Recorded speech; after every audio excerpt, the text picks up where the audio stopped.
আমি আমার স্যালাইন খুলে ফেলি, খুলে আমি নারায়ণগঞ্জ যাই।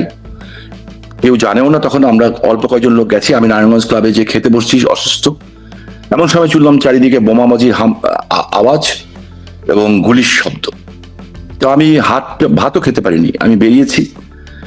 এসপি বললো থানা অ্যাটাক করেছে, হেল্প চাচ্ছে। তো আমি নারায়ণগঞ্জ ক্লাবে গেটের সামনে বেরিয়েছি, দেখি দূর, অনেক দূর, প্রায় হাফ কিলোমিটারের উপরে দূর থেকে গুলি করছে। তো আমাদের কাছে, আমি একদম আপনাকে টেল দ্য ট্রুথ, আমি সত্য কথা বলছি। আমার লাইসেন্স করা বন্দুক ছিল আমার সাথে, আমি 25 বছর পরে হাতে বন্দুক নিলাম, নিয়ে ওরা ভাবে নাই যে আমি ওখানে আছি কিংবা আমি বেরিয়ে যাব। আমি বেরিয়ে যাওয়ার পরেই তখন ওরা ঘাবড়ে যায়, চারিদিক থেকে আমাদের লোকজন খবর পায়, সবাই বেরিয়ে আসে। তখন ওরা এখান থেকে সরে পড়ে, কেটে পড়ার পরে ওখানে একটা লোক আহত হয়নি, একটা লোক নিহত হয়নি সেই ক্ষণ এবং সেই দিন। ওরা ভেগে যায়। এরপরে কিছুক্ষণ পরেই আমি খবর পাই যে নাসিম ওসমান মেমোরিয়াল পার্কে ওরা আগুন দিয়েছে। এটা এখানে শামসুজ্জোহা সংযোগ সড়ক, যে ঢাকা রিং রোড, ওখানে আগুন দিয়েছে। এবং আমার নিজস্ব ব্যবসা প্রতিষ্ঠান শীতল পরিবহনের এবং আমার পার্টনারও ছিল, তাদের ব্যাটারিয়া নিরীহ মানুষ সবাই। 30টা বাস ছিল এবং একটা বাসের দাম 70 লাখ 80 লাখ টাকা করে দাম। এই সমস্ত বাসগুলি আগুন দিয়ে পুড়িয়ে একদম ছারখার করে দিয়েছে। আমি নেত্রীকে জানালাম যে আপা এই ব্যাপার, আমি খুব শকড হয়েছিলাম, কারণ ওটা আমার রিজিক, আমি খাই। 16 বছরে আমি চ্যালেঞ্জ করে বলতে হচ্ছে বাড়ি ভাই, যারা আজকে এমপি হয়েছে তাদের জিজ্ঞেস করে দেখতে পারেন, 16 বছরে বিএনপির কোন নেতা কর্মীকে আমরা বিন্দুপাত মাত্র হার্ম করিনি।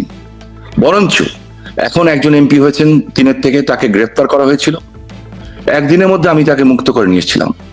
আরেকজনকে একটা গোয়েন্দা সংস্থা ডেকে নিয়ে গেছিল, আমি সেখান থেকে তাকে ফেরত নিয়ে এসেছিলাম। আরেকজনকে গ্রেফতার করা হয়েছিল একবার, আমি দেশে ছিলাম না। ওই যে করেছিলেন যে ওসি, তাকে আমি পরে ওখান থেকে ট্রান্সফার করেছিলাম। বাট বিকজ আমাকে নেত্রী একটা কথা বলেছিলেন যে 2001 থেকে পরে 2006 পর্যন্ত আমাদের উপরে কিন্তু একইভাবে আমার জুলুম হয়েছিল। বলেছিলেন সবাইকে মাফ করে দাও, কোনো পাল্টা হামলা করবে না এবং কারোর বিরুদ্ধে কোনো অ্যাকশনে যেও না। সে আমার কাছে শুধু আমার নেত্রী না, আমার আদর্শ না, উনি আমার কাছে আমার মার মতো। আমি আমার মার নির্দেশ অক্ষরে অক্ষরে পালন করেছিলাম। তারা খুব ভালো ছিল। রেজাল্ট কি পেলাম? রেজাল্ট পেলাম আমার বাড়িঘর জ্বালিয়ে দেওয়া হলো। আমার কোনো আফসোস নেই এতে, সাদগায়ে জরিয়া। আমাদের বাড়িঘর জ্বালিয়ে দেওয়া হয়েছে, আমার মেজো ভাইয়ের বাড়িঘর, আমার বড় ভাইয়ের বাড়িঘর, আমার ভাতিজার বাড়িঘর, গাড়ি বাড়ি সবকিছু পুড়িয়ে দেওয়া হয়েছে, কোনো আফসোস নেই। আফসোস লেগেছে, একটু খারাপ লেগেছে যে বাইতুল আমান, যেটা পাক বাহিনীও আগুন সাহস পায়নি, যেমন 32 নম্বর সাহস পায়নি। 32 নম্বর পুরনোর যেদিন পুড়িয়ে দিল, ভেঙে দিল, চুরমাচুর করে দিল, তারপর দিনই ওপেন ডিক্লেয়ার দিয়ে তার আগের দিন এই বিএনপি নেতারা যারা ডিক্লেয়ার দিল, হ্যাঁ, তারাও কিন্তু বিভিন্ন ভাবে আমার কাছ থেকে উপকার নিয়েছে। তখন আমি সেটা বলতে চাই না, আমার কাছে প্রমাণও আছে, রেকর্ডও আছে, সবকিছু আছে। সো এরা ডিক্লেয়ার দিয়ে বাইতুল ওমানটাকে যে বুলডোজারে ভাঙলো। আমার 4টে চাচি থাকতেন শুধু ওখানে, 4টে চাচি আমার বিধবা, 4টে চাচি বিধবা। ওইটাকে ভেঙে দেওয়া হলো এবং এটা তো ইতিহাস ছিল একটা। আমার বাড়ি আরেকটা আমি করতে পারবো, কিংবা করলাম না, তাতে কিচ্ছু এসে যায় না। বাস নাই, রিজিক নাই, চলে গেছে, ঠিক আছে, আলহামদুলিল্লাহ, কোনো সমস্যা নেই, আমরা কাউকে পাল্টা আঘাত করবো না। আমার প্রশ্ন বাড়ি ভাই, 19শে জুলাই থেকে তো 5ই আগস্ট পর্যন্ত আমরা ক্ষমতায় ছিলাম। আমরা তো তখন পারতাম যে শামীম ওসমানের সমস্ত গাড়ি পুড়িয়ে দেওয়া হয়েছে, তো বিএনপির বহু মানুষের বাসায়, জামাতের বহু মানুষের বাসায় আমরা আঘাত করতে পারতাম। আমি নেত্রীকে ফোন করলাম, আজকে বিভিন্ন এআই ব্যবহার করে, নেত্রী কণ্ঠস্বরকে ব্যবহার করে বলা হচ্ছে, নেত্রী বলেছেন গুলি করো, এটা করো। আমি সাক্ষী, আমি খোদ নিজে সাক্ষী বাড়ি ভাই। আমি যখন আপাকে বললাম যে আপা, আমি যেভাবে বলেছি সেই বলছি যে আপা, আমার সমস্ত বাস জ্বালিয়ে দেওয়া হচ্ছে, আমার চোখ দিয়ে পানি পড়ছিল, যেটা আমার রিজিক, আমার বাচ্চারা খায় এখান থেকে। আমাকে বললেন যে কারা পুড়িয়েছে? আমি সঠিক জানি না। কয় তুমি দেখেছো? আমি বললাম না। বলো স্বামী, তাহলে কোনো পাল্টা হামলা করো না, কারোর উপর আঘাত করো না, থানায় যেয়ে মামলা দাও। আমি মামলাও করিনি।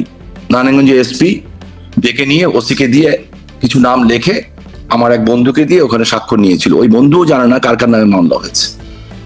তো আমরা কোনো কিন্তু প্রতিশোধ কিংবা প্রতিহিংসা করি নেই, কিন্তু রেজাল্টটা কি হলো? তা আমার কাছে একটা প্রশ্ন আজকে, না আপনার মাধ্যমে, বিশেষ সাংবাদিক ফজলুল বারী ভাইয়ের মাধ্যমে, একটা প্রশ্ন বাংলাদেশের মানুষের। শ্যাম ভাই, আমরা আসবো সেখানে। জি জি জি। যখন আপনি শুনলেন নেত্রীকে দেশের বাইরে নিয়ে যাওয়া হয়েছে, তখন আপনার মানসিক অবস্থা কি ছিল? না, আমি তার আগে বলি, একটু আপনাকে একটু সংযোজন করা দরকার বিষয়টা। আমরা কিন্তু 1 আগস্ট, না 1 আগস্ট না, 30 জুলাই আমি নারায়ণগঞ্জে কিন্তু সমাবেশ ডেকেছিলাম 3 তারিখে, 3রা আগস্ট। এবং এই ব্যাপার যে এরকম ঘটবে, আপনাকে এটা বলা উচিত আমি মনে করি। আমি 3 থেকে 4 মাস আগে পার্লামেন্টারি কমিটির মিটিংয়ে আমি এই বিষয়টাকে উত্থাপন করেছিলাম, সরাসরি বলিনি। আপনি দেখবেন যে জাতির পিতার কন্যার শেষ জনসভা যেটা নারায়ণগঞ্জে করেন, আমি সেই জনসভায় বলেছিলাম যে এটা বাংলাদেশের সবচেয়ে বড় কঠিন নির্বাচন, আমাদের মানচিত্রে আঘাত করবে। এবং আমি তারপরে 3টা জনসভায় বলেছি, আমি বলেছিলাম অক্টোবরে আঘাত করবে। আমার কাছে নলেজ ছিল এই আঘাতটা হবে অক্টোবরে, আগস্টে না, অক্টোবরে হওয়ার কথা ছিল। তো যাই হোক, আমি যখন বুঝলাম যে এই আঘাতটা এটা শুধু ছাত্র আন্দোলন না, এটার পিছনে অনেক কিছু কাজ করছে, এই বিষয়টা বোঝার জ্ঞান তো হয়েছিল। তো আমি নেত্রীকে লিখিত রিপোর্টও দিয়েছিলাম, এবং উনিও জানতেন সবকিছু। উনি যে জানতেন এটা আমাদের এসবির মনিরুল হক সাহেব তো তার সাক্ষাৎকারে বলেছেন। তো উনি জাতির পিতার কন্যা, ওনার মন ওরকম বড়, উনি ওইভাবেই চিন্তা ভাবনা করেছিলেন। তো আমি জনসভা ডাকলাম, এবং এই জনসভা আমাদের 2-2.5 লক্ষ লোক হতো নারায়ণগঞ্জে। তো আমরা ঠিক করলাম যে ওইখান থেকে আমরা জনা দিব, তো 2 লক্ষ লোক যদি হয় তো 1 লক্ষ লোক ঢাকায় যাবে। যাত্রাবাড়িতে কথা বললাম আমাদের 2জন এমপির সাথে, একজন কমিশনারের সাথে, ওনারা বললেন যে ওনারা 30,000 লোক আমাদেরকে দিবেন, ওইখানটাতে দিবেন। তখন খুব বাজে অবস্থা। তো আমরা ওটা নিয়ে ঢাকায় যাব। আমি 2রা আগস্ট রাত্রেবেলায় নেত্রী বাসায় গেলাম, আপাকে যে বললাম যে আপা আপনি কারফিউটা উঠিয়ে দেন, সেনাবাহিনী উঠিয়ে দেন, আমরা নারায়ণগঞ্জ থেকে আসি, আশেপাশে এলাকায় খবর দেন, আমরা 10 লক্ষ 20 লক্ষ লোক, আমরা এটা আমাদের জন্য কোনো ব্যাপারই না নেত্রী ডাকলে ঢাকা শহরে। তো আপনি ডাকেন, আমরা আসি, আমাদের কিচ্ছু লাগবে না, নো পুলিশ নো আর্মি, কিচ্ছু লাগবে না। আমরা দেখতে চাই স্বাধীনতা বিরোধী শক্তির হাতে কতটুকু ক্ষমতা আছে। উনি আমাকে শুধু একটা কথা বললেন, মাথা গরম করো না। আমি বললাম যে আপা ওরা কিন্তু ফাইনাল আঘাত করবে। উনি আবারও বললেন মাথা গরম করো না। তা আমি বললাম যে ওনার সামনে গেলে তো বাচ্চা হয়ে যাই। আমি বললাম যে পরে কিন্তু আপা আফসোস থাকবে। তো উনি বললেন যে চিন্তা করো না, আল্লাহর উপর ভরসা রাখো। তো আমি দেখলাম যে আমার যেটুকু বলার দায়িত্ব আমি বলেছি। তো সেদিন যদি আমরা ঢাকায় 10-20 লাখ লোক জমায়েত হতাম, এবং যেটা কোনো ব্যাপারই ছিল না, তাহলে আজকে এই প্রেক্ষাপট হতো না। কিন্তু কেউ কেউ খুব ইমানদারির সাথে তার সাথে বেঈমানি করেছেন। স্পষ্ট সেনাবাহিনী প্রধানের উপরে বিশ্বাস করেছিলেন তিনি। আমি ওই জন্যই বলছি ইমানদারের সাথে বেঈমানি করেছেন। হ্যাঁ, এবং এই ইমানদারির সাথে যারা বেঈমানি করেছেন তাদের তো আল্লাহর কাছে জবাব দিতে হবে। হ্যাঁ, রাষ্ট্রীয়ভাবে তো আর এটা পারেন না, তাদের যে কর্ম। তো এই জন্য মাঝে মাঝে আমার মনে হয় এই কিছু লোকের বেঈমানের জন্য মানুষ আমাদেরকে বেঈমানের জাত বলে। বাংলাদেশের মানুষ কিন্তু বেঈমান না।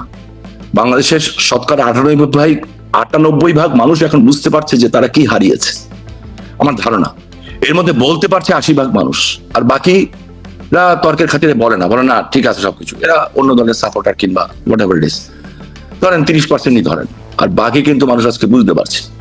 তো সেইখানে উনি ওদের উপরে ভরসা করেছিলেন, এবং ওনাকে বোঝানো হয়েছিল যে যদি আপনি এই 20 লাখ 30 লাখ 40 লাখ 50 লাখ লোক যদি আওয়ামী লীগ মাঠে নামে, তাহলে হয়তো দেশে রক্তপাত হবে এবং গৃহযুদ্ধ হবে। এই জায়গাটাতে বঙ্গবন্ধু কন্যা এড়াতে চেয়েছিলেন।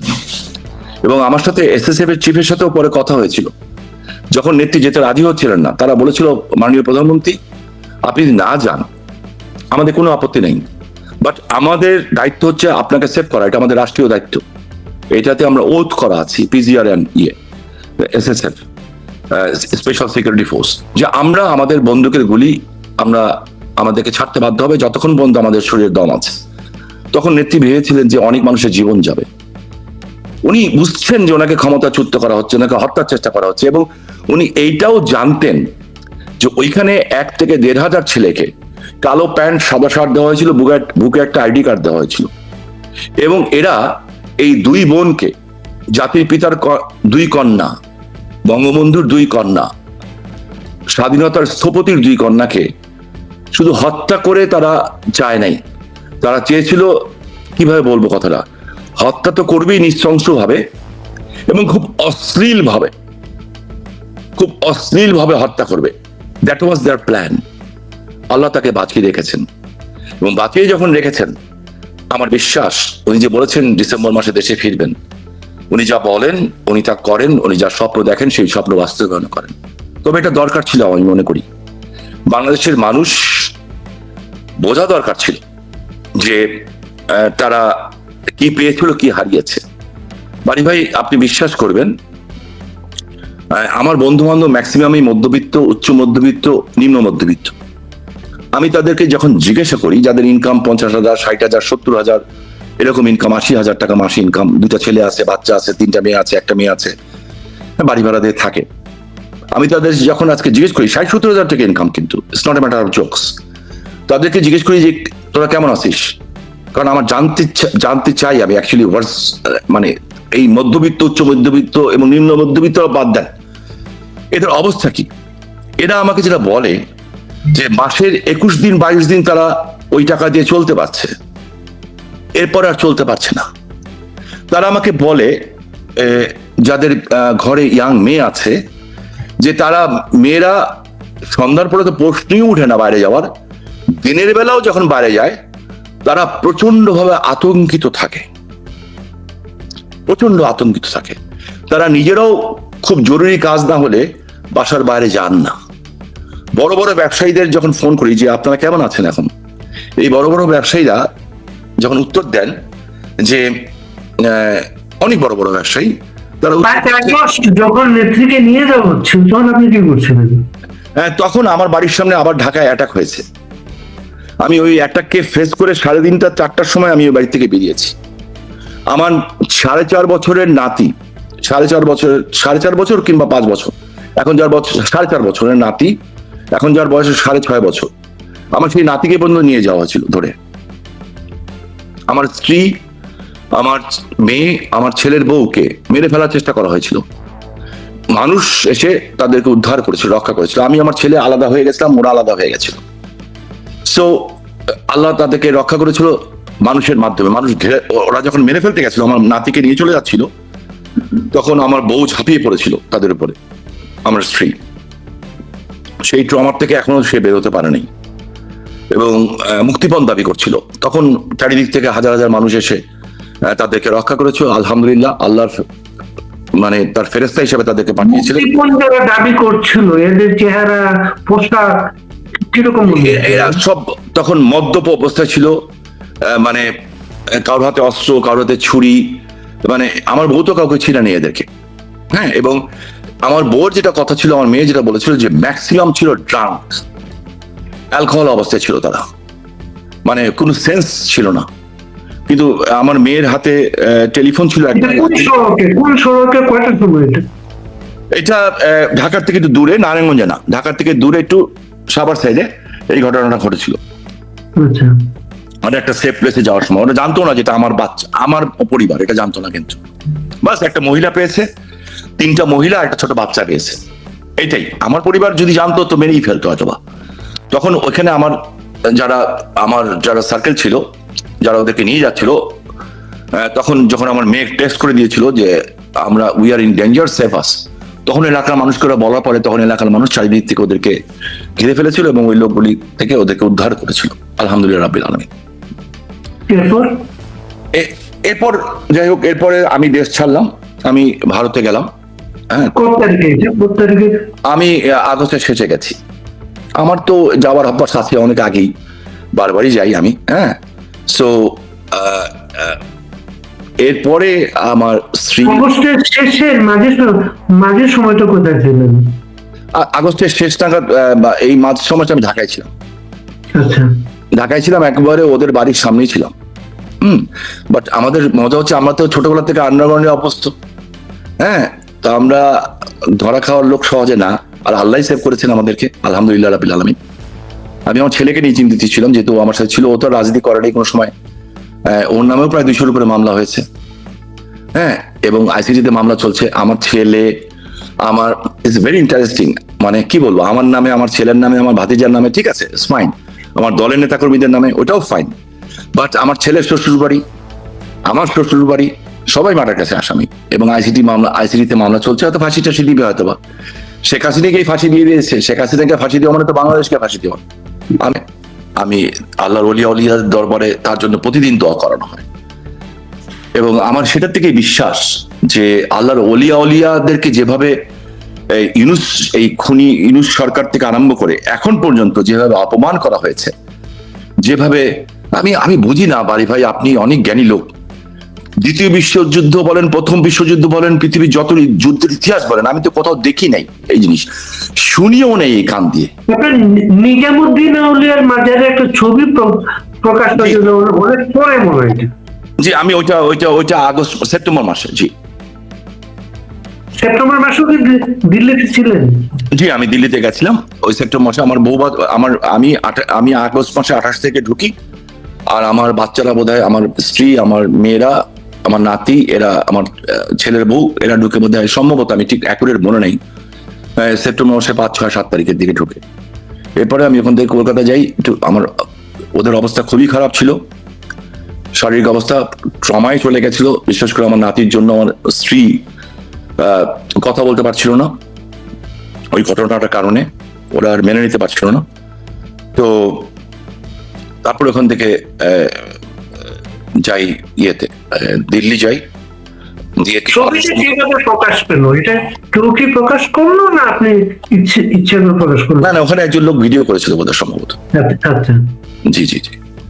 তো আমার প্রশ্নটা যেটা করতে গেছিলাম যে বাড়ি ভাই, যে আপনি শুনেছেন কিন্তু আমি জানি না, এই যে বাংলাদেশে তারেক জিয়া দেখলাম যে উনি এরপরে ইন্ডিয়া থেকে বাইরে কবে গেলেন? ইন্ডিয়া কতদিন ছিলেন? ইন্ডিয়ায় আমি কয়দিন ছিলাম, আমি ওখান থেকে যাই আবার আজমির শরীফ থেকে আবার ওখানে আসি, 10-12 দিন ছিলাম। তারপরে আমি বাইরে আসি, বাইরে এসে আবার যাই, আমি যাতায়াতের মধ্যেই আছি। দুবাইতে বা কোথাও একটা ছবি প্রকাশ পেয়েছিল? জি, আমি দুবাইতেও থাকি। দুবাই থাকি না আমি দুবাইয়ের থেকে একটু দূরে, আমি আজমানের ওদিকে যাই থাকি। হ্যাঁ, দুবাইতে একটু এক্সপেন্সিভ জায়গা, আজমান একটু বাংলাদেশের লোক বেশি থাকে, ওদিকে থাকি। তারপরে এখন তো আমেরিকায় আছি, আমার চিকিৎসার জন্য এসেছি, কিন্তু চিকিৎসাটা হলো না আমার পায়ের। এরা পারলো না করতে, কারণ আমার সমস্ত শরীরে স্প্লিন্টার ভরা, আমার পা দুটো অকেজ হয়ে যাচ্ছে। তো এমআরআই করতে হবে, কিন্তু এরা কোনো অবস্থাতেই শরীরে স্টিল থাকলে এমআরআই করবে না। তো এখন আবার আমাকে যেতে হবে অন্য দেশে, ওখানে যে হয়তো বা আমাকে অধিকার ডাক্তারের সাথে কথা বলে এমআরআই করতে হবে। আমার নার্ভগুলি অকেজ হয়ে যাচ্ছে, সো দোয়া করবেন আমার জন্য। এখন বলেন আপনার কি বলতে চাচ্ছিলেন আপনি? আমি যেটা বলতে চাচ্ছিলাম যে ভাই, যে আমি দুটো প্রশ্ন করি, যে সাংবিধানিকভাবে এই সরকারের কিন্তু কোনো বৈধতা নাই, বাট আমি ধরে নিলাম এটা একটা সরকার, বৈধ সরকার আমি ধরে নিলাম, এবং ধরে নিলাম তারেক রহমান একজন বৈধ প্রধানমন্ত্রী। আমার কাছে ওনার একটা প্রথম প্রশ্ন, আমি যে মেয়েটার ঘটনা বললাম, এটা একটা ঘটনা। উনি এখন বলবেন আমি তো এখন ক্ষমতা ছিলাম না, ইউনূস ক্ষমতা ছিল, ফাইন। আপনার কাছে আমার প্রশ্ন, ওনার কাছে প্রশ্ন, এই যে শত শত পুলিশ হত্যা করা হলো, প্রেগনেন্ট মহিলা পুলিশের, তাদেরকে হত্যা, আমার খুব মায়া লাগে পুলিশদের জন্য।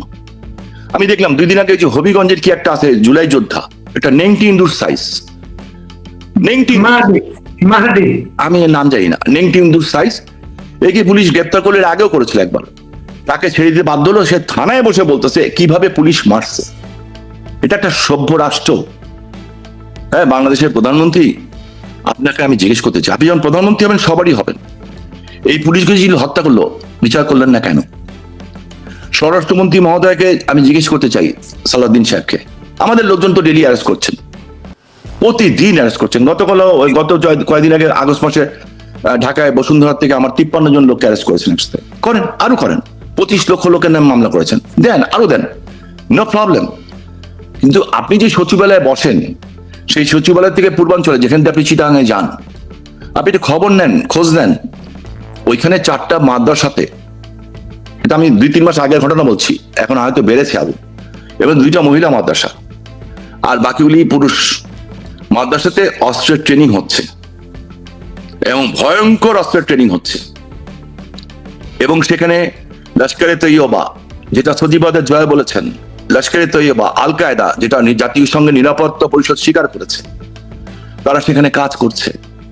যখন আমাদের সাথে 19শে জুলাই সংঘর্ষ হলো, আমি বুঝতে পারিনি যে আমার সাথে সরাসরি সংঘর্ষ করবে এরকম লোক নারায়ণগঞ্জে নাই। আর বিএনপির সাথেও যারা মূল লিডার, তারা আমাকে সম্মান করতো। এমনি রাস্তার ছেলেপেলে যেগুলি আছে টোকাই, তাদের কথা বাদ দেন। নারায়ণগঞ্জের অবস্থাই বলি আজকে কি অবস্থা। বাড়ি ভাই, গত 1 মাসের মধ্যে, এই গত পরশু দিনের আগের দিন, নারায়ণগঞ্জে ইসদাইন নামে একটা এলাকা আছে, আমার এলাকাতে পড়ে, আমার বাড়ির পাশে, আমার যে বাড়ি যেটা ভেঙে দেওয়া হয়েছে, ওখানে পুলিশের উপরে গুলি করা হয়েছে, মাদক ব্যবসায়ী গুলি করেছে। তারপরে মাঝদার এলাকায় কয়েকদিন আগে র্যাব আর পুলিশকে পিটিয়েছে। তার কয়েকদিন আগে, গত 1 মাসের মধ্যে 2বার র্যাব পুলিশ, আর গত 3 দিন আগে না 4 দিন আগে ওপেন পুলিশকে গুলি করা হয়েছে। এই হচ্ছে একটা এলাকার আইন শৃঙ্খলা পরিস্থিতি। তো আমি বাংলাদেশের প্রধানমন্ত্রী তারেক রহমান সাহেবকে বলতে চাই, আপনার তো একটা মেয়ে আছে, আমার একটা মেয়ে আছে, আপনার মেয়ে আমার মেয়ে সমবয়সী, অলমোস্ট কাছাকাছি হবে। আপনার মেয়েটা ব্রিটেনে মানুষ হয়েছে, এবং আমি বিশ্বাস করি সে আধুনিক শিক্ষায় শিক্ষিত হয়েছে। একটা কাজ করেন, আমি শামীম ওসমানের বিরুদ্ধে তো ফাঁসির আদেশ হবে আমি জানি, ওইটার জন্য আপনার কাছে কোনো কার্পণ্য দরকার নেই। আমরা কবে আসবো সেটাও আমরা জানি, ইনশাল্লাহ, আল্লাহর হুকুমে, রসুল পাক রসিলায়, মানুষের দোয়ায় জনগণকে নিয়ে আসবো। সেটা আমার দরকার নেই, কোনো ফেভার চাচ্ছি না। আপনার মেয়ে জাইমা রহমান একটা শিক্ষিত মেয়ে, ব্রিটেনে লেখাপড়া করেছে, অ্যাজ পার মাই যত নলেজ, আমি যত জানি সে ল পড়েছে বোধহয়।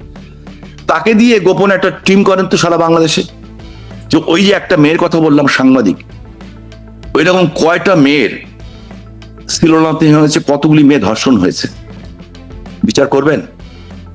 সাহস আছে কিনা তো দেখান না। আপনি নিজে নির্বাচনী প্রচার করলেন কোত্থেকে?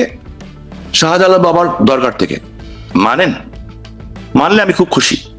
অলিয়াকে যদি সম্মান করে আমি খুশি। হ্যাঁ, আল্লাহর অলিয়াকে বেজ্জত করলে অলিয়া রাগ করে না, কিন্তু আল্লাহ ছাড়েন না কাউকে। তো যেই অলিয়া শাহপারান বাবার মাজারে পর্যন্ত মানুষ মেনে ফেলা হলো, একজন আল্লাহর অলিকে কবর থেকে উঠিয়ে, মানে যেটা আমি বারবার বলার চেষ্টা, এটা আমি আজ পর্যন্ত আমার নিঃশ্বাস বন্ধ হয়ে যায় যখন আমি দেখি এটা, যে কবর থেকে উঠিয়ে নাচছে, তাকে লাঠি দিয়ে পিটাচ্ছে, এবং শেষ পর্যন্ত ওনাকে আগুন দিয়ে পুড়িয়ে দেওয়া হলো। এরা মুসলমান? এর নাম ইসলাম? ইসলামের কোথায় লেখা আছে এটা? এরা তো ইসলাম ধ্বংসকারী। ওরা তো আমার পবিত্র ধর্ম ইসলামকে ধ্বংস করে দিচ্ছে ধর্মের নামে। We have to protect them, we have to save our ধর্ম। আমার ইসলামকেও আমাকে রক্ষা করতে হবে। আমার ধর্ম আমার, যার যার ধর্ম তার কাছে। আমি খারাপ লাগে বাড়ি ভাই, আমার প্রচুর বন্ধু বান্ধব আছে হিন্দু, হ্যাঁ, এবং এরা কেউ রাজনীতি করেনি, মানে নর্মাল সাধারণ মানে হিন্দু পরিবার। এরা নারায়ণগঞ্জে থাকে না, ঢাকায় গিয়ে থাকছে এবং পরিচয় দিচ্ছে তারা মুসলমান হিসেবে বাড়ি ভাড়া নিয়েছে। কেন? এই বাংলাদেশের জন্য কি হিন্দু, মুসলিম, বৌদ্ধ, খ্রিস্টান সবাই জীবন দেয় নাই? কথায় কথায় ভারতের বিরোধিতা করা হচ্ছে। টার্গেটটা কি অ্যাকচুয়ালি ওদের গোল কি? শেখ হাসিনাকে মানে উৎখাত করা, জাতির পিতার কন্যাকে উৎখাত করা? না, এটা একটা গ্লোবাল পলিটিক্স। আমাদের মাটিটাকে ব্যবহার করতে চায় কারা? যারা 1971 সনে আমাদের বীর মুক্তিযোদ্ধার কাছে এবং ভারতের সেনাবাহিনী যখন সাহায্য করেছিল, তাদেরও 30,000-এর উপরে সেনাবাহিনী নিহত হয়েছিলেন, শহীদ হয়েছিলেন আমাদের স্বাধীনতার জন্য। যখন 90,000 পাক বাহিনী নাকে খত দিয়ে বাংলাদেশের মানুষের কাছে, মুক্তিযোদ্ধার দামাল সন্তানদের কাছে সারেন্ডার করেছিল, আমার বাবাও তাদের মধ্যে উপস্থিত ছিলেন, সেদিন সারেন্ডার করেছিল। এবং সেই দিনের পর দিন আমার বাবা বঙ্গবন্ধু পরিবারকে মুক্ত করতে গেছিলেন, তখনও আটকে রেখেছিল ওরা বুঝতে না পারে, ওরা জানতো না স্বাধীন হয়ে গেছে। ওরা গুলি করেছিল ছাদের থেকে, যেখানে আপা বঙ্গমাতা সহ তার পরিবারকে আটকে রাখা হয়েছিল। আমার বাবা বুকে গুলি খেয়েছিলেন, বুকে গুলি এখান দিয়ে ঢুকে এখান দিয়ে বেরিয়ে গেছিল। আমার বাবা থামেন নাই, আমি তারই সন্তান। তারপরে আমার বাবা সামনের দিকে এগিয়ে গেছিলেন, যেটা জাতীয় সংসদে মাননীয় প্রধানমন্ত্রী বলেছেন। আজকে ওরা যেটা চাচ্ছে, বাংলাদেশের মানুষকে বুঝতে হবে ওরা চাচ্ছেটা কি। ওরা চাচ্ছে 71-এর সেই পরাজিত শক্তি প্লাস আজকে ওরা বলছে রোহিঙ্গারা কি? রোহিঙ্গা না, ওরা বাংলাদেশি, ওরা বাঙালি। সো বুঝতে হবে কিন্তু কোন দিকে নিয়ে যাচ্ছে তারা ইন্টারন্যাশনাল পলিটিক্সটাকে। সেখানটাতে আমাদের আরাকানরা ধরে ধরে আমাদের মানুষ ধরে নিয়ে যাচ্ছে, কই বাংলাদেশ সেনাবাহিনী ওখানে যাচ্ছেন না কেন? উদ্ধার করে নিয়ে আসেন, ওইটা নিয়ে খুঁজছেন না কেন? আমার প্রশ্ন। সেনাবাহিনী একজন কর্নেলকে আমি দেখলাম দিনে দুপুরে রাস্তার মধ্যে, অবসরপ্রাপ্ত কর্নেলকে কিভাবে বেইজ্জত করা হলো, মারতে গেল তাকে এবং 2-4টা ধাক্কাও দিল। এটা কোন বাংলাদেশ? পুলিশকে হত্যা করা হচ্ছে, সাংবাদিককে হত্যা করা হচ্ছে। আমাদের পররাষ্ট্রমন্ত্রী খলিল সাহেব শিক্ষিত লোক নাকি শুনেছি অনেক, ওকে ফাইন, উনি বললেন প্রধানমন্ত্রী কি ইন্ডিয়া যাবেন না কেন? জাতির পিতার কন্যা শেখ হাসিনা ভারত থেকে বক্তব্য দিচ্ছেন, ওকে ফাইন, এই জন্য যাবেন না। হ্যাঁ, আমি একটা সাংবাদিক পেলাম না ফজলুল বারী ভাই, বলে পত্রিকার সাংবাদিকদের স্বাধীনতা দেওয়া হয়েছে। এর নাম স্বাধীনতা? যে কেউ সাহস করে জিজ্ঞেস করলো না যে মাননীয় পররাষ্ট্রমন্ত্রী মহোদয়, আপনার প্রধানমন্ত্রী, আপনার নেতা তারেক রহমান যখন লন্ডনে ছিলেন 17 বছর 16 বছর, উনি তো ওখান থেকে ব্রিটেন থেকে একের পর এক বক্তব্য দিয়ে গেছেন, সেটা আইন ভঙ্গ করে নাই? এই প্রশ্নটা করার মতো একজন সাংবাদিক ওখানে ছিলেন না, হয়তো ছিলেন কিন্তু সাহস পান নেই। This is the situation. আমাদের 3টা জেনারেশন, হোসেন জিল্লুর রহমান সাহেব খুব সুন্দর একটা কথা বলেছেন যে আমাদের কয়েকটা জেনারেশন নষ্ট হয়ে গেছে। ঢাকা বিশ্ববিদ্যালয়ে 2 দিন আগে দেখলাম মুসলিম হল না কোন হলে শিবিরের ছেলেরা প্রক্টরকে আটকে রেখেছে, ছাত্রের হাতে শিক্ষক মার খাচ্ছে। আমার প্রশ্ন আজকে বাংলাদেশের মানুষের কাছে, যারা আন্দোলন করেছিলেন 98% যারা ইয়াং জেনারেশন ছিল এবং মিডল ক্লাস ছিল, লোয়ার মিডল ক্লাস ছিল, এরা এই ফেসবুক, টুইটার কিংবা আমার কাছে এগুলি কিচ্ছু নাই, এগুলি দেখে বিভ্রান্ত হয়ে তারা এই আন্দোলনে শরিক হয়েছিল। আমি তাদের দোষ দিই না, ইট ওয়াজ এ ম্যাটিকুলাস ডিজাইন। কে বলেছিল সুদখোর? ইউনূস নিজেই বলেছে, কিন্তু আমি বলি না ওনাকে সুদখোর, উনি ভদ্রলোক, বয়স্ক মানুষ, আমি ওনাকে বলি না। কিন্তু আমি দেখি বাংলাদেশে কিছু সাহসী লোক আছেন যারা টকশো করেন, ওনারা বলেন ওনাকে সুদখোর, তারপরে বলেন বেঈমান, আরেকটা বলেন যেটা, সেটা আমার কাছে অ্যাপ্রোপ্রিয়েট মনে হয়, দেশ ধ্বংসকারী। দেশ ধ্বংসকারী। হামের টিকার জন্য বাংলাদেশে 1000-এর উপর বাচ্চা মারা গেল। একজন স্বতন্ত্র সংসদ সদস্য, সম্ভবত ওনার নাম শেখ মুজিবুর রহমান ইকবাল, উনি 2বার কোর্টে গেলেন যে মামলা করলেন যে এই ঘটনার ইউনূস সরকারের বিরুদ্ধে, এবং তখনকার স্বাস্থ্য সচিব, স্বাস্থ্যমন্ত্রী যারা দায়িত্বশীল ছিলেন, কেন হামের টিকা আনা হলো না? WHO তো পরিষ্কারভাবে বলেছে। তো এই যে 1000 শিশু আরেকটা প্রসঙ্গ একটু যাই, আওয়ামী লীগের ভুল কি দেখেন এখন আপনি এই অবস্থানে দাঁড়িয়ে? আওয়ামী লীগের ভুল হলো যে জাতির পিতার কন্যার সাথে কোনো, আমরা ঠিক ওইভাবে যেমন কি বলবো, উনি দেশের উন্নয়ন নিয়ে এত ব্যস্ত ছিলেন, বাবার স্বপ্ন বাস্তবায়ন নিয়ে, উনি যাদের দায়িত্ব দিয়েছিলেন আমাদের মতো দলটার দিকে খেয়াল রাখতে, আমরা সেটা রাখি নাই, আমরা সেটা রাখতে পারি নাই। এবং আমি ক্ষমা প্রার্থী আমার প্রজন্মের কাছে, আমার সন্তানদের কাছে, আমার বাচ্চাদের কাছে, যে এই যে ইউনূসের বক্তব্য যে ম্যাটিকুলাস ডিজাইন, উনি কিন্তু খুব সাকসেসফুলি দেশকে ধ্বংস করেছেন। এই ম্যাটিকুলাস ডিজাইন থেকে আমাদের বাচ্চাদেরকে আমরা রক্ষা করতে পারিনি, এই জন্য আমি আমার সন্তানদের কাছে ক্ষমা চাই। এবং খুব পপুলার 2টা নাম ছিল, একটা হচ্ছে শামীম ওসমান আর একটা হচ্ছে জয়নাল আজাদী। জি জি, এখন কি মনে হয় এই 2টা মানুষ আওয়ামী লীগের অ্যাসেট ছিল না বার্ডেন? এটা এটা এটা এটা ডিসাইড করবে জনগণ। তবে একটা জিনিস কি বাড়ি ভাই, আমি 2006 যখন দেশে ফিরলাম, এটা আমার জীবনের সবচেয়ে বড় প্রাপ্যতা। 2006 দেশে ফিরলাম, তখনও কিন্তু আমার বাড়িঘর জ্বালিয়ে দেওয়া হয়েছিল। তখন আমি 1 থেকে 2006 পর্যন্ত বিদেশে ছিলেন না? বিদেশ ছিলাম, কারণ আমি তখন পঙ্গু ছিলাম পুরোপুরি, এবং আমি নেত্রীর নির্দেশে এবং ছোট আপার নির্দেশে আমি চলে যাই। এবং যারা বম ব্লাস্ট করেছিল আমার পার্টি অফিসে, যে 20 জন মানুষ মারা গেছিল RDX, এবং 2 ভাই এখন ভারতের তিহার জেলা আছে, লস্করে তৈয়বার লোকটা, মুরসালিন এবং মুন্তাকিব, আমি ওই হত্যার বিচার পাইনি, সরি টু সে, আমি পাইনি। আমার 20টা মানুষ মরে গেছে, আমি বিচার পাইনি এখন পর্যন্ত। সো সেখানে আমি যখন 2006 একদিনের নোটিশে, জাস্ট একদিনের নোটিশে, আমার মনে আছে 24শে ডিসেম্বর আমি দেশে ঢুকেছিলাম, আমাকে গ্রেফতার করার জন্য 9 ডিভিশনের একটা পুরো ব্যাটালিয়ন, বিজিবি তখন ছিল, BDR, র্যাব, পুলিশ, এবং নট লেস দেন 5000 টোটাল সব মিলিয়ে আমার এলাকা ঘেরাও দিয়েছিল। আমি প্রায় 20 দিন ওই এলাকায় ছিলাম। আমাকে 1.5 লক্ষ লোক পাহারা দিয়ে রেখেছিল, এ ঢুকতে পারেনি। এখন আমি অ্যাসেট না সাবজেক্ট সেটা না, আমি সাবজেক্ট এটা যে আমি যেই ভালোবাসা সেদিন মানুষ, ওরা কারা, কেন পাহারা দিচ্ছিল, কোথা থেকে খাচ্ছিল, কিভাবে খাচ্ছিল, কনকনে শীত ঠান্ডা, বাট সেনাবাহিনীও ঢুকতে পারেনি সেখানে, পুলিশ বিজিআর তো বহু দূরের কথা। সো আমার জীবনে এটা অনেক বড় পাওয়া। নারায়ণগঞ্জের ত্বকী হত্যা মামলাটা নিয়ে কি বলবেন আজকে? নারায়ণগঞ্জের ত্বকী হত্যা মামলার ব্যাপারে ইজ ভেরি ইন্টারেস্টিং। আমি একবার না, 2 বার না, 20 বার বলেছি, বারবার বলা হচ্ছে যে এই মামলাতে আমি ছিলাম, আমার ছেলে ছিল।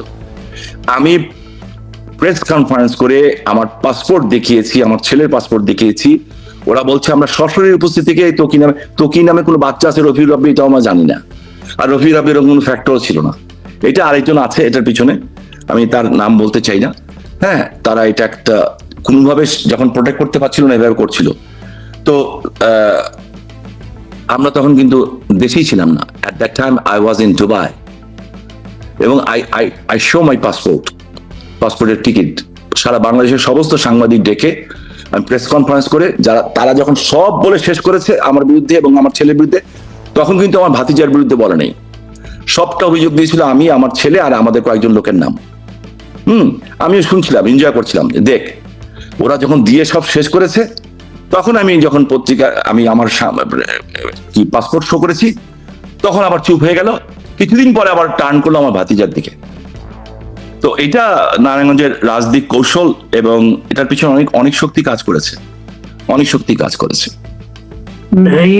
আপনার চাকরি নায়িকা কবরী, তাকে কিন্তু প্রধানমন্ত্রী শেখ হাসিনাই মনোনয়ন দিয়েছিলেন, তিনি এমপি হয়েছিলেন। চাকরির সাথে কিন্তু আপনার সম্পর্ক তখন ভালো ছিল না। না, ওনাকে নমিনেশন নেত্রী দেয়নি, ওনাকে নমিনেশন দেওয়ার জন্য অনুরোধ করেছিলাম আমি নিজে। আচ্ছা। এবং আমি নিজে দিয়েছিলাম, আমার বড় ভাই মেজো ভাই সেলিম উসমান টোটাল ফান্ডিং করেছিলেন, টোটাল নির্বাচনটা আমরা করেছিলাম। কিন্তু ওনার সাথে কিছু মানে কি বলবো, কিছু বাজে লোকের ইয়েতে উনি পড়ে গেছিলেন। উনি তো আসলে রাজনৈতিক অঙ্গনের লোক না, উনি পরে বুঝতে পেরেছিলেন এটা। এবং যখন ওনার পরের এমপি ছিলেন না, পরে উনি আমাকে ডেকে নিয়েছেন, ডেকে নিয়ে আমাকে, আল্লাহ ওনাকে বেহেশত নসিব করুক, মাফ, মানে যেখানে চলে গেছেন দুনিয়া থেকে, আমাকে, আমার সবচেয়ে প্রিয় চাচি ছিলেন উনি, আমার সাথে সবচেয়ে বেশি সম্পর্ক ছিল ওনার। এই জন্যই ওনার জন্য আমি বলেছিলাম, হ্যাঁ, আমি অনুরোধ করেছিলাম নেত্রীকে নমিনেশন দেওয়ার জন্য। ওনার সন্তানদের কি অবস্থা?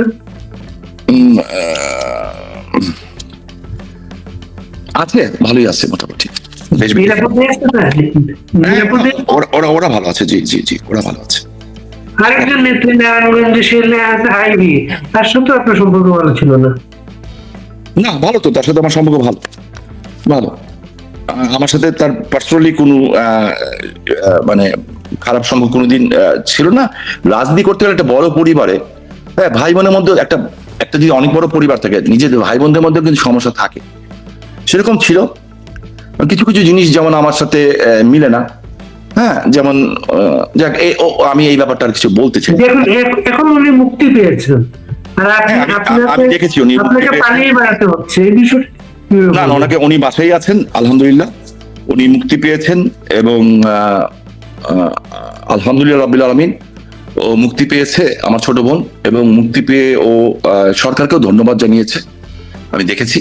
হ্যাঁ, তো এবং আমার যত জানা মতে সে ইজ ফাইন, সে ভালোই আছে, তার এখন আর কোনো আপনার কি পরিমাণ নেতা কর্মী অ্যারেস্ট হয়েছে, খুব বাজে অবস্থায় আছে, জানতে পারেন? হাজার হাজার হাজার হাজার অ্যারেস্ট হচ্ছে, প্রতিদিন ছাড়া পাচ্ছে, আবার অ্যারেস্ট হচ্ছে। বাড়িঘর ছাড়া আছে কমসে কম 10 থেকে 20,000, 20,000, তাও মিনিমাম 20,000 বাড়ি। আরেকটা প্রশ্ন আমি ভুলে যাবো, হ্যাঁ, আমি এটা করতে চাই। আমাদের ফখরুল সাহেব, আমি ওনাকে ব্যক্তিগতভাবে ওনার কথাবার্তা ভালো লাগে, আমার সম্মান করি। উনি রাষ্ট্রপতি হবেন শুনছি, হ্যাঁ, উনি রাষ্ট্রপতি হবেন, কিন্তু মিটিং এ সবাইকে বিদায় নিতেন আজকে, ভোট হবে, রাষ্ট্রপতি হবে শুনতেছি। তো আমার কথা হচ্ছে, আমাদের দেশের সম্মানটা কোথায়?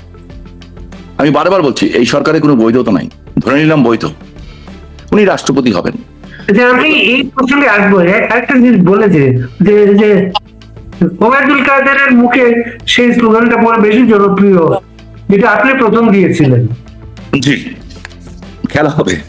তো ওইটা কিন্তু অনেকে লিখছেন কিন্তু এখানে, সেই খেলার আগে আপনি কোথায় গেলেন? না, খেলা রেখে যায়নি। আমি একটা জিনিস তাদেরকে বলতে চাই, যারা বলতে চান যে আমরা এখন চলে এসেছি কেন, sometimes defence is the best offence, sometimes offence is the best defence. আমরা দেখতে চেয়েছিলাম যে ইউনুস সরকারের আমলে নাকি মানুষ সোনার চামচ দিয়ে ভাত খাবে, বাংলাদেশ নাকি স্বয়ং সম্পূর্ণ হয়ে যাবে। এক মহিলা ক্ষমতাচ্যুত হওয়ার পরে, আমি ফেসবুক নাই, আমি ইউটিউবে দেখলাম, সে বলছে 16 বছর ধরে একটা পাঙ্গাস মাছের পেটি খাইনি। ফাইন, আমার মনে হচ্ছে এখন তারা সবাই পাঙ্গাস মাছের পেটি তো খাচ্ছেনই, আমার মনে হয় সাথে মুরগির মাংস, খাসির মাংস সবকিছুই আছে, গরুর মাংস সবকিছুই আছে। আসলে কি আছে? মানুষের ক্রয় ক্ষমতা আছে কিনা এটা আমি জানতে চাই, যে মানুষ কি অবস্থায় আছে। সো এটা মানুষ আজকে বুঝতে পেরেছে। তো আজকে ইনুস এই নেতাকর্মীকে কিভাবে সাপোর্ট দিচ্ছেন আপনি?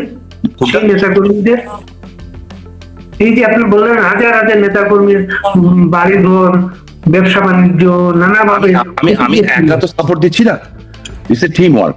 আমরা সবাই যারা যারা একটু একটু ভালো আছি, মোটামুটি একটু ভালো ছিলাম, তারা সাপোর্ট করছে আমার। আমি এইটার ব্যাপারে বলতে চাই না, আমি যদি বলতে যাই তারা দেখা যাবে যারা সাপোর্ট করছে তারা আবার কালকের থেকে তারা আবার নাই হয়ে যাচ্ছে। আপনি ভালো আছেন কিভাবে? আমি সবসময় ভালো থাকি, এটা আমি অভ্যস্ত এই লাইফে। দেশে নাই, দেশে যে মানুষরা থাকে না সে কি ভালো থাকে? না, আকাশের পাখি যদি খাঁচা বন্ধ করে সোনার খাঁচা রাখা হয় সে কি ভালো থাকে? সে যদি ভালো না থাকে, ভালো তো নাই।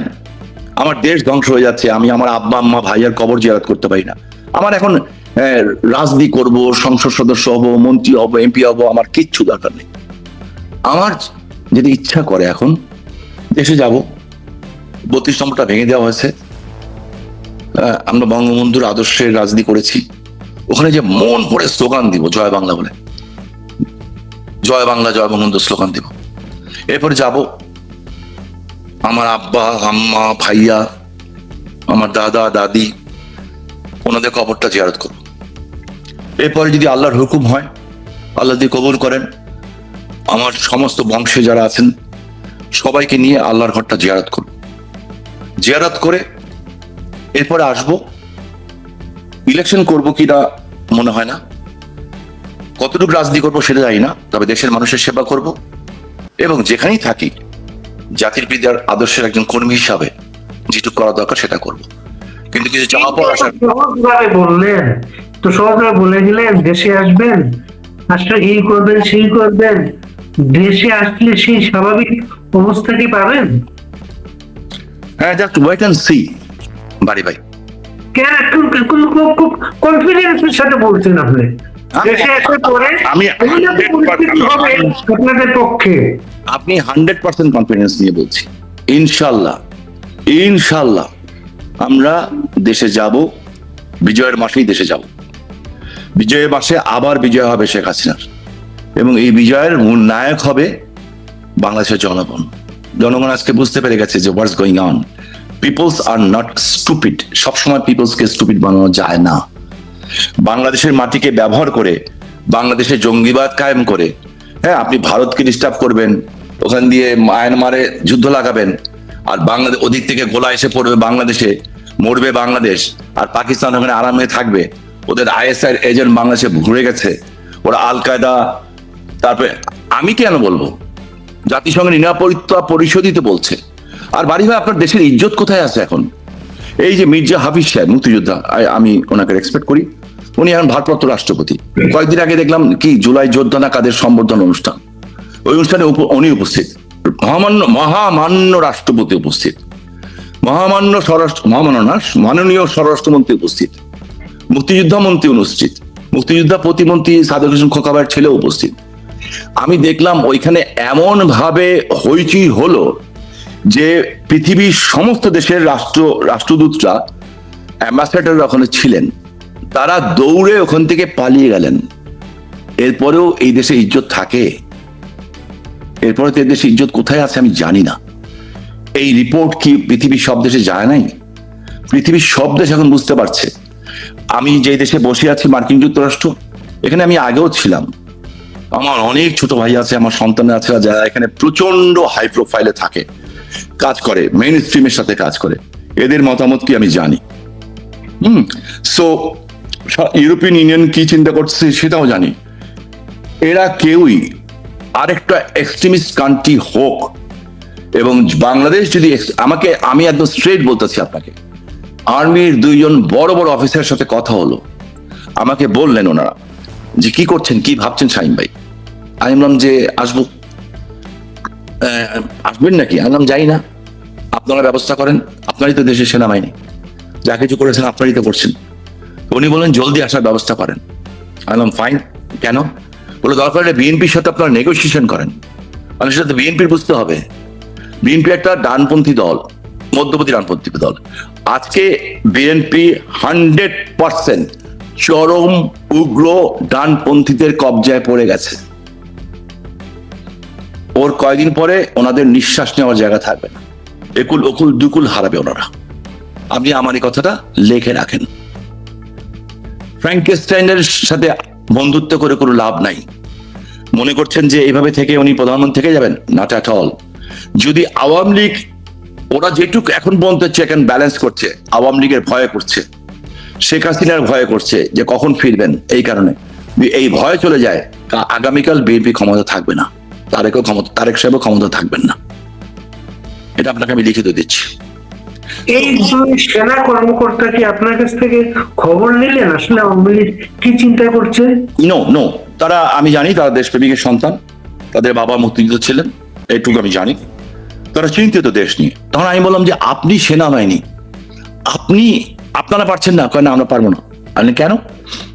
তো কেন উত্তর পেয়েছি ওটা আমি এখন আর ব্যাখ্যা দিতে চাই না, কারণ আমাদের সেনাবাহিনীর ভাবমূর্তি নষ্ট হোক এটা আমি চাই না, কারণ আমাদের সেনাবাহিনীর একটা ব্যাপক ভাবমূর্তি সারা বিশ্বে তৈরি হয়েছে, বাট ওটা কিন্তু নষ্ট হয়ে যাচ্ছে, আস্তে আস্তে নষ্ট হচ্ছে। এবং দেখবেন এইসব বিষয়ে কিছু আন্তর্জাতিক বিশ্বের থেকে বেশ কিছু খবরদারি যাবে, এই কিছুদিনের মধ্যেই যাবে, আইসিটি ব্যাপারে যাবে, ওনাদের ব্যাপারেও যাবে, হয়তোবা মেবি, না যাক আমি চাই, কিন্তু যাবে। ওনারা আমাকে ভয় একটাই নিয়ে আছে যে জাতিসংঘ বাহিনী, সেনাবাহিনী তো সবসময় সেটাই চিন্তা করলো। আরো অনেক বিষয় আছে, দেখা যাক, আমরা দেখি, ওয়েট এন্ড সি। আগে থেকে কমেন্টস করে কোনো লাভ নেই। সেটা উনি বললেন যেটা খুবই অ্যালার্মিং। উনি আমাকে বললেন শামীম ভাই, একজন শামীম ভাই বলেন, একজন শামীম সাহেব বলেন, আমাকে এইভাবে বললেন, যদি আনলাম যে কি হবে, বললো যে এই সাবকন্টিনেন্টে না, সারা পৃথিবীর মধ্যে বাংলাদেশ একটা সবচেয়ে বড় extremist, terrorised and Islamic extremist country হিসেবে পরিণত হবে। আপনারা চেক দিতে পারবেন না? বলুন না, আমরা পারবো না। তাহলে কাকে চেক দিতে হবে? বললো এইটা চেক দেওয়ার ক্ষমতা একমাত্র জাতির পিতার কন্যা ছাড়া কেউ পারবে না। So do something. ওনারা আমাদের সহজ সরল হিসাব যাচ্ছেন যে বিএনপির সাথে কথা বলেন, হ্যাংত্যান করেন। তাই না যে আমরা বিএনপির সাথে কথা বলবো কিভাবে? বললো আপনারই তো বিএনপি ইলেকশন করলেন। ট্রু, আমি করেছি, আমি নিজেও করেছি। আমাদের একটা আদর্শ আছে, আমাদের বাড়ি ঘর সমস্ত কিছু ভেঙেছে বিএনপি, 98% বিএনপির লোকেরা ভেঙেছে, পিছনে জামাত ছিল। হ্যাঁ, সুত্ত আর গুপ্তর খেলা চলতেছে এখনো, যে কারা ওদের ভিতরে সুত্ত আর কারা গুপ্ত আমি জানি না। বাট যখন আদর্শিক প্রশ্ন এসছে, জাতির পিতার কন্যা শেখ হাসিনা একটা কথা বলেছিলেন একটা বক্তব্যে, যারা আমরা বুঝদার, আমরা বুঝে নিয়েছিলাম স্বাধীনতা বিরোধী শক্তি যাতে ক্ষমতা আসতে না পারে। তখন ভোট হয়েছে না ভোট হয়নি এটা ব্যাপার না, কিন্তু এর ভিতরেও কিন্তু সমীকরণ ছিল। আমার এলাকাতে প্রথম চুরি ধরা পড়েছে, আমার এলাকায় নারায়ণগঞ্জ 3 আর 4 ওটাকে কেটে দিয়ে 2টো করা হয়েছে। নারায়ণগঞ্জ 3-এর যিনি এমপি ক্যান্ডিডেট, যে মান্নান নাম ওনার, গোদনাইল ধনকুন্ডা স্কুল, বিকাল 5:30 পৌনে 6টার মধ্যে জামাত ইসলামের আমির ওখানে ঢুকে ভোট কাটা শুরু করেছিল। খবর কিন্তু বিএনপি পায়নি, আমি পেয়েছি। সাথে সাথে জানিয়েছি তাদের, এবং জার্নালিস্ট পাঠিয়েছি, ধরাও পড়েছে হাতে হাতে, ভিডিও ফুটেজ এসেছে। আমরা কেন চেয়েছি? আমরা মনে করেছি ওকে ফাইন, বিএনপি একটা মধ্যপন্থা অবলম্বন করে, ডানপন্থী কিন্তু মধ্যপন্থা আন্দোলন করে, অন্তপক্ষে ইয়ে করবে না। হ্যাঁ, বিএনপির সময় অস্ত্রপতি যে আসছে, বাট এরা ইসলামিক এক্সট্রিমিস্ট না, কিংবা আমার দেশকে ব্যবহার করে অন্য দেশে তারা লস্করে তৈয়বা কিংবা আল কায়দা পাঠাবে না। এইটাই আমাদের একটা ধারণা ছিল, কিন্তু আমার মনে হচ্ছে এখন তারা তাদের হাতে বন্দী হয়ে গেছে। এই যদি বন্দী হয়ে যায়, তারা আপনার সাথে বিট্রে করলো, আইন পাস করলো, হ্যাঁ বিটে করে আবার বিলও পাস করলো, সবই করতেছে। তো দ্যাট ফাইন, ওনারা যা কিছু করার করুক। So actually betrayer is always betrayer, once a betrayer is always betrayer. তো কোনো একটা পর্যায়ে আলোচনা দরকার, তাই তো? জি জি জি, আলোচনা তো উচিত ছিল। আমরা তো ভেবেছিলাম যে তারা আলোচনা করবে, আলোচনা না করে আমাদের নামে একের পর এক মামলা দিয়ে যাচ্ছে।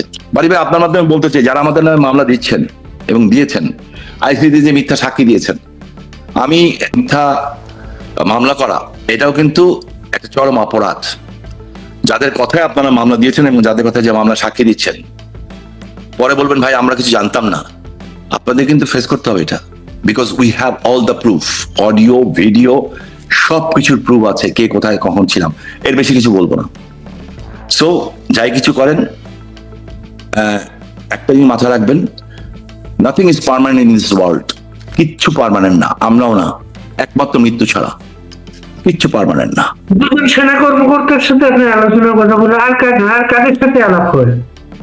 আলাপ অনেক মানুষের সাথে হয়, সব কথা বলা যায় না ভাইজান, অনেকের সাথে আলাপ হয়। বিএনপির লোকদের সাথেও আলোচনা হয়।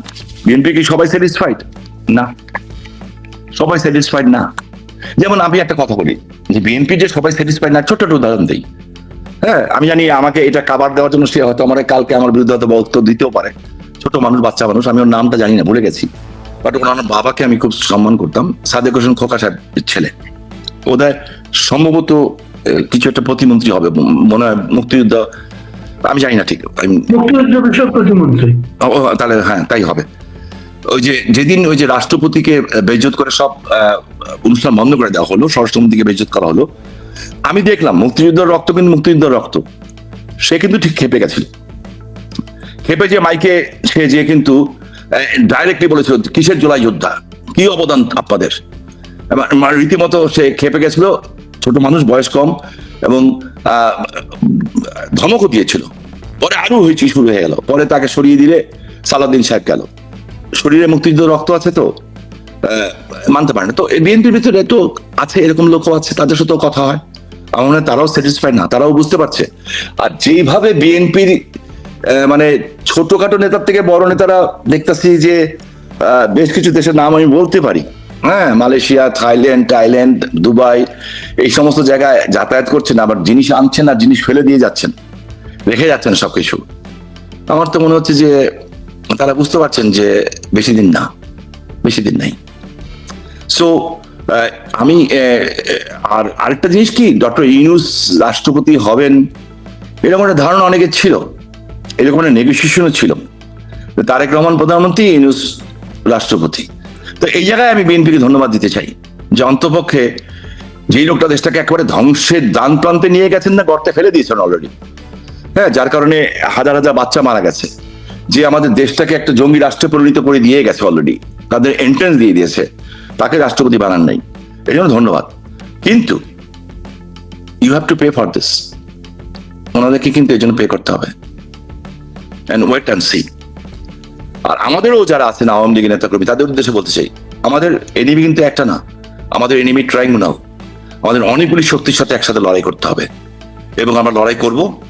বাড়ি ভাই, আপনি নিশ্চিত থাকেন, আমি বাঁচি আর মরি, আমি যদি চলেও যাই, রাজনৈতিক অভিজ্ঞতায়, দীর্ঘ রাজনৈতিক অভিজ্ঞতায় নতুন একটা আওয়ামী লীগ দেখেন এখন ম্যাচে, নতুন আওয়ামী লীগ, নতুন একটা নিউ ব্লাড, এমন সব নিউ ব্লাড এর আগে কোনদিন হয়তো আওয়ামী লীগ করে নাই। তারা জানতেন যে অবভিয়াসলি এখন অনেকে এগিয়ে আসছে, যারা মানে টু বি অনেস্টলি সবাইকে আমি মানে ওইভাবে নামও জানি না, and they are taking all the risks। কেন? তারা দেশকে ভালোবাসে। কেন? তারা বঙ্গবন্ধুকে ভালোবাসে। কেন? তারা নিজেকে ভালোবাসে। কেন? তারা জাতির পিতার কন্যাকে ভালোবাসে। আমরা চাই আগামী তাদের হাতে যাক, আমরা এটা চাই, আমি চাই অন্তপক্ষে।